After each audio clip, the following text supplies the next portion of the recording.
My name is Beatriz Ramalho da Silva. I'm a reporter at Lighthouse Reports, and I worked on this investigation, Desert Dumps, which was basically an investigation that revealed for the first time European knowledge and funding of mass detention, arbitrary arrests, and dumps of people, Black migrants, across North Africa in remote and desert locations.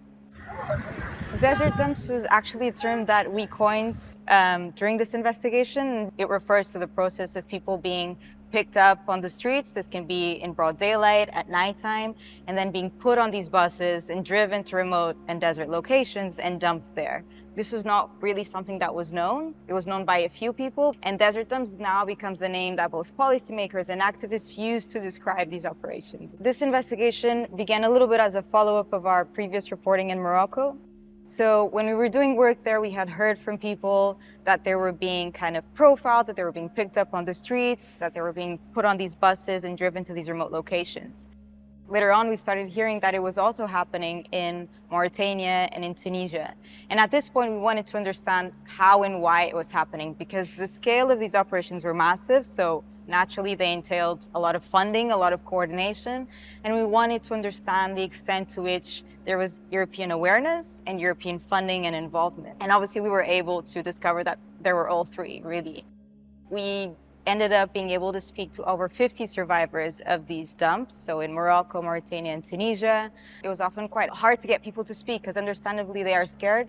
They put themselves at risk when speaking to a journalist because they're still living in these countries where they are at risk, essentially. And often we were going back to people and asking them a lot of questions, asking them to send us videos.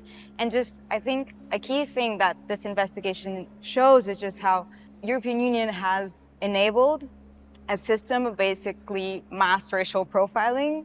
This is very much an operation that happens on the basis of looking at someone's skin color. So only Black people, only Sub-Saharan and West African migrants are being rounded up and put in these buses and in these dumps. And what ends up happening is that all of the people we spoke to lived in a constant state of fear, of insecurity. So one person described that they were scared to leave their house to buy a loaf of bread. So it's kind of like just this constant feeling of unsafety, of feeling at risk. Even when people want to settle in these countries, even when they have residency permits, there's no due process for them, and they're just, put on these buses or put in like these undisclosed detention centers and then dumped. They were sharing with us videos of these dumps, and we were able to geolocate it and verify it. In other instances, we were also going on social media, finding these dumps, being able to verify the locations, geolocate them. So that was one aspect of it, like trying to understand where and how it was happening.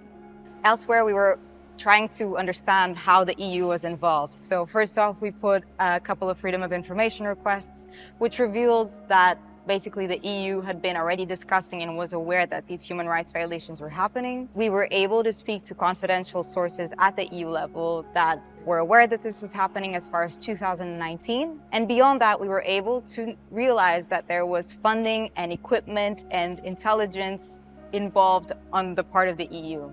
So we were over 9 media partners and more than 40 journalists, so a very big team. Collaboration is crucial. An investigation like this would not be possible to have this scale and this impact if we hadn't been a big team. It was great to receive the IJ4EU Impact Award. It's an immense recognition, not only of our investigation, but of the impact that it has. And we really wanted it to contribute also to the European debate, that people are aware that European taxpayer money is going towards these dumps. So once it published, it made mainstream news headlines all over the world. We had straight away questions were being asked to the Commission around it. We had national governments, so in Spain and in Germany, questions were being asked to the government as to why and how these countries were involved. We had a lot of impact both from the policymaking side, also from the media side, so it was great to receive the award.